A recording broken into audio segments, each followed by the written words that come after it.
Hello guys and welcome everyone to a special video tonight. We got new content coming around for rFactor 2. There is the new BTCC car, the Vauxhall Astra BTCC car coming to the rFactor 2 simulation, joining the already existing BTCC car group, as well as redefinitions to the tire model, means the way the tires are heating up, giving the drivers a bit more of a chance to preserve the tires in the future races. But not only a new cars coming to the BTCC group, also a balance of performance, with the BMW gaining 5 kilograms and the Infinity Q50 gaining 4 kilograms of weight in order to match the race pace, in order to match the race a balance of performance. However, there is more news to the rFactor 2 content group, which is the arrival of the mighty 2022 Porsche 911 GT3 Cup car. So it is called the Porsche 992, but it is effectively a GT3 car. And we are out today to test it out around the Bahrain circuit and check how it handles, check how it feels, check what kind of possibilities we got on the setup, and you guys will be able to buy it tomorrow, 21st December, 5 p.m. CET roughly is when the update goes live to the rFactor 2 system. So when you guys will be able to purchase the cars, whether that is the Vauxhall BTCC car or the Porsche GT3 Cup car, the new one. For today, we're trying out the Porsche at Bahrain in the night, and I think that's going to be great fun. So let's hop straight into the server. So here we are at the server. First of all, before we move out with the car, we're going to check about the setup page. So let's see about the tank size of that GT3 Cup car. Is 110 liters, probably not consuming as much as the other GT3 cars. Nothing to set here on the further electronics and so on. Minimum tire pressures obviously to be set. About the tires, there's a dry tire and a wet tire compound. I'm sorry, I think I called it, yeah, it is the Cup car. It is the Cup car. So it will be a perfect school car. Nothing you can really set on the suspension, apart from the right height, apart from the anti-roll bars, which we're going to detach, and the rear wing. I'm going to leave the toe-ins, nothing to be set on the dampers, steering wheel range lock. I'm more used to 450. I'm gonna just put 450 so far, and preload. That is everything we can set on this 6 gearbox Porsche Cup car. And guys, are you ready for long braking zones? Because I think we're certainly gonna have them. Anyway, I think it's time out to unleash the Porsche beast and head out on track. So here we are. First of all, before we set off, we move the seat back, we turn the headlights on, and we appreciate a new kind of steering wheel and dash information there on the front. You can see it shining between the LCD. It is interactive, and we will see how it works. But before we head out, I want to save my wrist, so I'm gonna put down the car-specific FFP mode to, let's say, 50. That should be all right. So we are at the Bahrain circuit. I have decided to go out with the car in the night, and I think we're ready to check it out. Classic Porsche sounds. You see an interactive dash here on the Porsche. Nothing you can set, so you can't really put something into the dash. You'll see tire pressures, you'll see oil temperature, fuel amount, water temperature.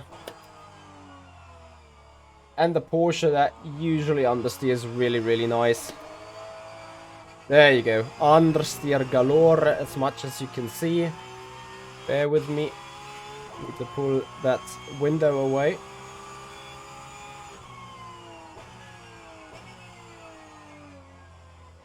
long braking zone, and you really need to kind of fight the car around the corner. Trail brake a lot into the fast right-handers, and you see the LEDs on the dashboard indicating when we're locking up the tires.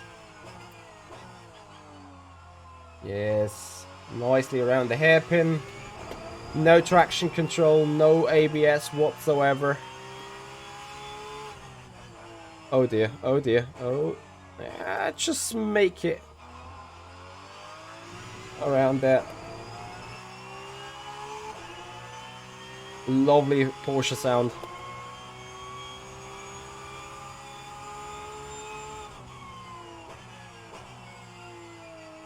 Obviously with the rear to mid engine car, not much weight on the front, giving it a lot of understeer, where you probably need to shift the weight forward by releasing the throttle, applying a little bit of brakes. Give me a lap or two to get down with the car. Yeah, off the track. Anyway, let's see how quick that goes around the Bahrain circuit. But the braking zone is so tremendous. Like, it is the Porsche Cup car. It's nothing else to say. It's lazy, it's heavy, it got ceramic brakes. I mean, we're approaching turn 1 with probably 250, 260, 265 even. But we're braking so damn early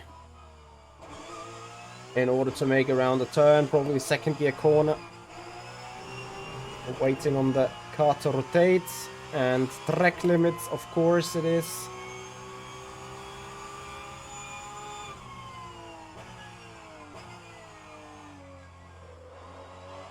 Swinging the car around with a tap of brakes, but then, yeah, the rFactor 2 habit, when you're going onto the throttle to actually make the rotation with the cars, usually that works pretty nice, but not in a Porsche Cup car. In a Porsche Cup car, you introduce understeer. Just understeer. If I'm not mistaken, this is the particular Porsche Cup car that Rudy van Buren is driving and racing.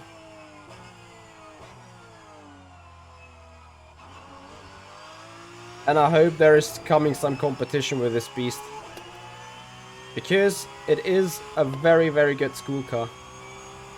And it doesn't drive as rigid as the previous one. You guys remember 2 years ago rFactor 2 released a Porsche 911 Cup car, but that was so difficult on the braking, like really, really difficult on the braking. And we did an invitational race together with the 3 hours invitational in Spa-Francorchamps, I think in the end of 2020, or was it even 2019? I can't remember. But that car, like, I raced it once or twice, but never ever touched it again. However, if something good is coming for this particular car, I can see myself racing this indeed. I mean, just look at it. It is amazing. It just feels really, really awesome. It doesn't feel like a super bad car in terms of super lazy or extremely difficult to drive. It's, yeah, I mean, it's... Mitchie, stop cutting the track, please. It is, of course, a classic cup car, kind of refusing to rotate with the front tires. But at the same time, it got some nice rotation when you slip the rear a little bit with the throttle. And you have a little bit of wheel spin going on. Once you don't have any wheel spin whatsoever, like in this downhill turn 7, before cutting the track again, you don't really have any chance whatsoever on rotating the car in a feel well zone, let's say. So you can't see this right now, so I'm quickly gonna pause the game. And I'm going to change to the driver's box instead of the lap time, and I'm gonna enable the car data So now you guys can have a look into my throttle and brake application, and then you'll see how you really make this car rotate around the corner. So just braking and turning in, the car tends to understeer a lot. However, if you're turning upright and you're giving it a little bit of brake, see, with every tap of brake you're really able to kind of throw that rear around. And that's why I call it a perfect school car, because trail braking and rotating the car with a brake, you learn perfectly in a Porsche Cup car. I'm not going to say it's huge fun to learn it, but this car really benefits lap time wise with a proper trail brake. If you don't trail brake a Porsche, you're not gonna turn it as much as you need to. And you can easily see that. I locked up the front, sadly. But look at it, like even just lifting, you need to wait so long for the car to rotate, really, around the corner. Actually, in this turn 4, it's the easiest way to show you what happens if you don't trail brake a Porsche. Well, you have to wait so long to get onto the throttle completely.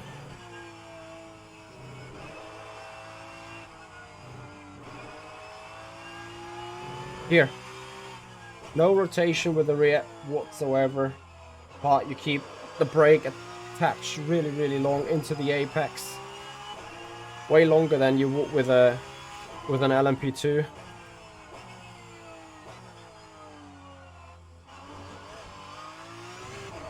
And what you really do also with the Porsche is, like, at the very end of the braking zone, you just give it an extra tap of brakes so that the rear steps out and you go onto the throttle and you use that rear slip in order to introduce just that little bit of a slide like this, so you can e-sport it out of the turn.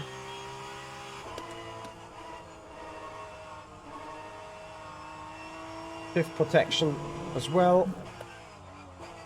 Come on, Michi. Beautiful. It's so much fun to drive it. I recommend it. I completely recommend it. $4.99 on the workshop or on the DLC shop on rFactor 2. And once you have worn the rear tires a little bit, like I have done now, obviously this slip and slide in the rear with the brakes is not only rotating the car, it's also wearing the tires. That will obviously pay dividends in improved or increased tire wear on the rear. Waiting desperately long to get the car into rotation. Oh, let's see. Trail braking into turn 4 this time. Keeping on the brakes. Car rotates around nicely, and then you just smash the throttle, control the slide. See if we can flick it a little bit out of 7. Not really.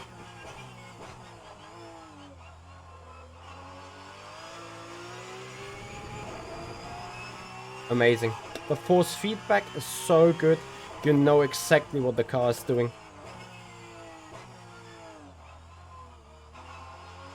This is a proper Studio 397 job, I gotta say. For God's sake, Michi. Like, come on. All you have to do is one single lap. Because I'm just wondering about lap time. What is a Cup car able to do around the Bahrain circuit?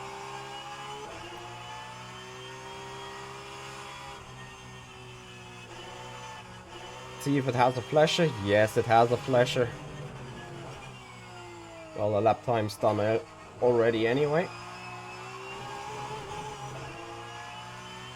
But you see, I'm a classic Porsche Cup car driver in that regard. Like, I'm going over the track limits all over the place. If you guys have seen Porsche Super Cup or whatever within Formula 1 support races, you see those guys smashing over the track limit so immensely. Anyway, I pulled back the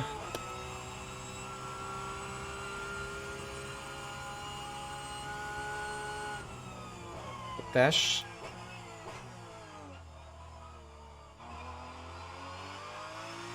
Yeah, second gear's absolutely fine. Stay within the limit. Great.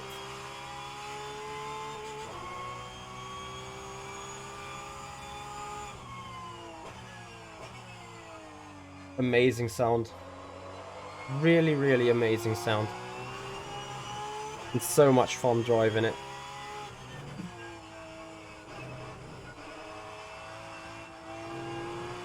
This time we have a little bit of rotation. Amazing. Yeah, and if you brake it too hard, you're sending the car way too much into a spin. As you've seen me overdoing it last lap, being literally sideways a lot of time and everywhere. Oh, oh, oh, oh, oh, oh. I have it, I have it. It's so good fun. And it's another damn lap that is cut. Ay, ay, ay.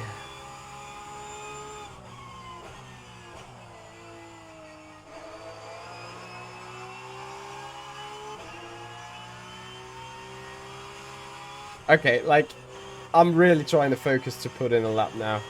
I know I've said this a couple of times already, and we're in lap 6. And I haven't put a single lap time in. But you can see how much of a fun this car is to drive. Yeah, it's probably a bit too unstable as of right now, so a little bit of setup fixing, aka reducing the rake, putting a bit more brake pressure on the front, driving a bit more rear wing, increasing the preload, whatever. But honestly, like, as a Sunday drive, I really appreciate that Porsche.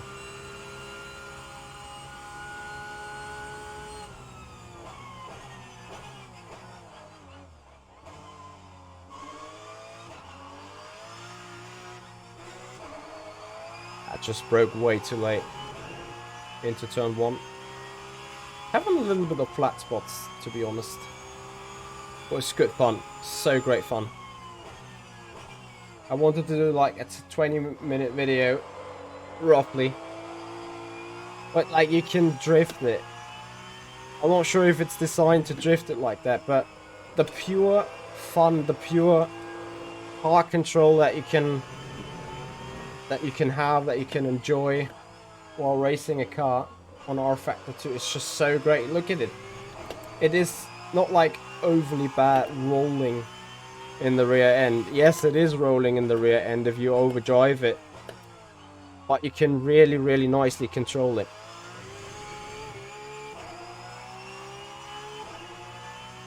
And I think it got awesome sound. It got like one of the best sounds in rFactor 2 right now. No joke.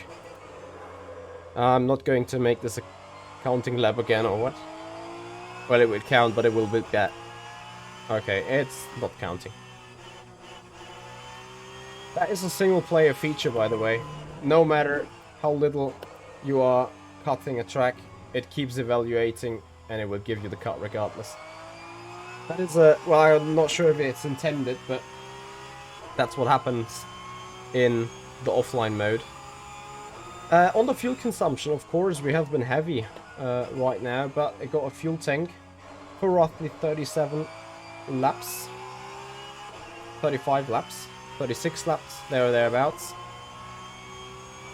So, I'm gonna try giving you guys a proper lap time, and then we can see how long a Porsche can make it on one fuel tank.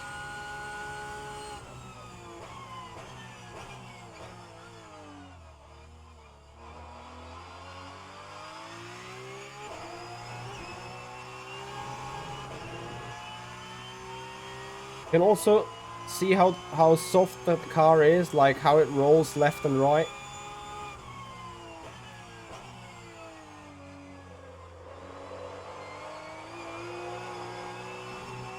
Track limits. Good job, Mitchie. I'm gonna just use the reference on my steering wheel. Roughly there or thereabouts. I don't need an exact lap time now. I just have way too much fun racing this machine. But you can you see how, I don't want to call it easy, but how much on point when the car is drifting around, you can just power and counter steer it onto a curb. Again, I'm not sure if the Porsche is designed to drift and slide like that. I mean, I've literally killed the rear tires already compared to the fronts. Can tell you that the front tires have 87%, whereas the rear got 70. So that is how much I killed the rear left already. And I think we can agree, for the amount of difference the tires have grip-wise front to rear, the rear is still pretty stable, isn't it?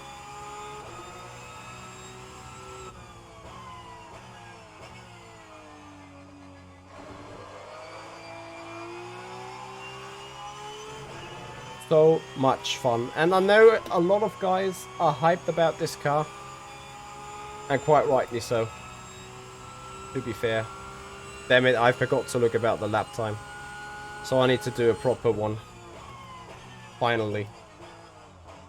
For once. Oof.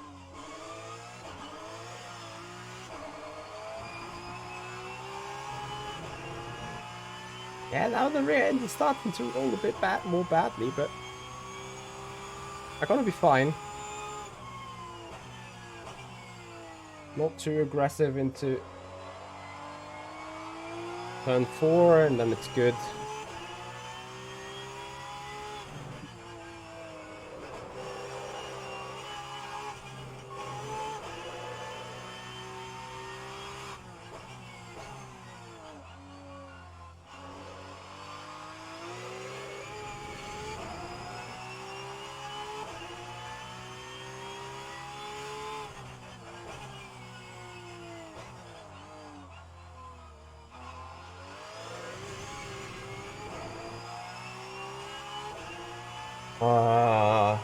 Okay.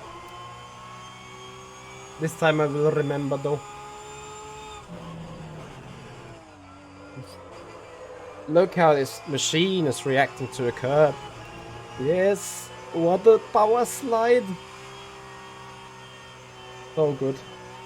So much fun. Just on point.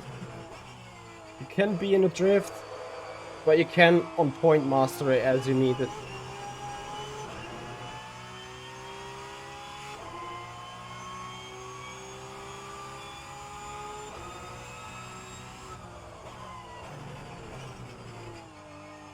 This FFB is just so good.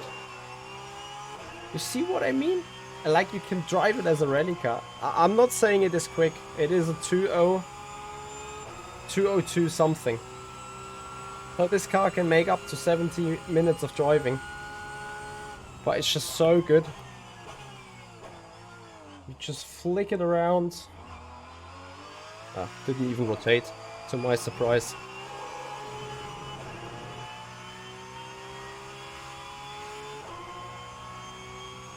I should stop driving it. Otherwise I have too much fun racing it. At Boris LFM, please, we need the Porsche Cup Car Series. It's so good fun. Like, look at it. Amazing. It's just so lovely. There's Mitchie and drifts it around the corners.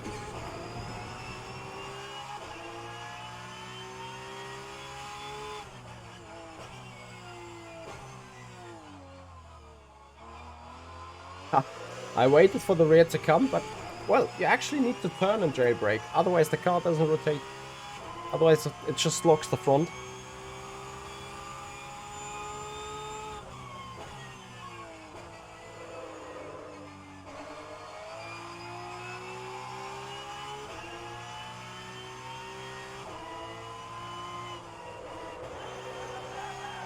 Ah, this was too much though. Yeah, okay, we leave it here at this point, guys. It's great stuff, isn't it? Really, really, really love it. I think... Nah, there is nothing to think about, honestly. Like, you just go into the shop, you pay €5 and you get this machine. And you just go for it. Just take it. I recommend it. It is huge fun. Yes, it might not be particularly easy to drive, but if you have a little bit of satisfaction on doing a little bit of drift sliding and so on, perfect car. If you want to learn trail braking, perfect car. If you want to do cup car racing, perfect car. Because, like, it will be better than, let's say, the Alpine Cup cars. It's just like, you not just go throw it in and send it. So, what a great car that is, isn't it? And it's going to be available from tomorrow onwards, so 21st of December 2022, $499 on the DLC web shop, the new Porsche 992 GT3 Cup car. Guys, if you have appreciated that video, I hope you did, then please give it a like. Put your thoughts down in the comment area below. I'm happy to hear your feedback. I'm happy to hear your ideas about the car, what you think about the car. And I'm pretty sure we're going to see it on the stream here racing. We're going to see it on rFactor 2 being raced. We're going to see it on their competition system, perhaps. And I don't know, obviously. With a competition between Christmas and New Year, like a hot lap competition, some fun race, whatever. Ed Boris, Low Fuel Motorsport. Get it out. Season 9. Take the Porsche Cup car into consideration because it's awesome. It's really, really great. And on that note, I'd like to thank Studio 397 for the possibility to do this early access. I hope you guys have appreciated it, and I hope you will be on for tomorrow when the car is being released and you guys gonna get your personal copy of the Porsche 992 GT3 Cup car for your rFactor 2 copy. Guys, that's gonna do it for this one. Thank you so much for watching. I hope you enjoyed it. Please, again, if you appreciate the video, make sure you give the video a like, subscribe to the YouTube channel, and any questions, any thoughts, any feedback, anything you want to mention, put it down in the comments area below. And we're going to see each other next time for more streaming, guys. Thank you so much. See you. Bye-bye.